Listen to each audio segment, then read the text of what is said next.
Penang সহ 9টি রাজ্যে ইমিগ্রেশনের অভিযানে গত 28 দিনে 584 বাংলাদেশি সহ 1835 জনকে আটক করা হয়েছে।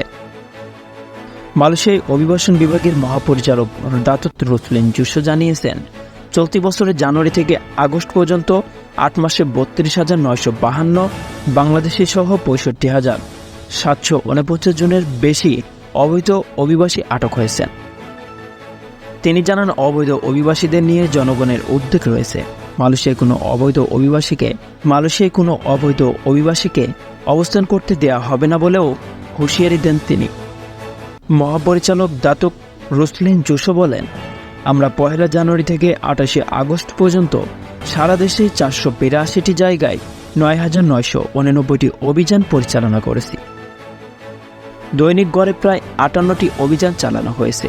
অভিযানে 1,83,276 জন বিদেশি নাগরিকের কাগজপত্র পরীক্ষা করা হয়েছে এবং এর মধ্য থেকে 65,749 জন অবৈধ প্রবাসীকে আটক করা হয়েছে।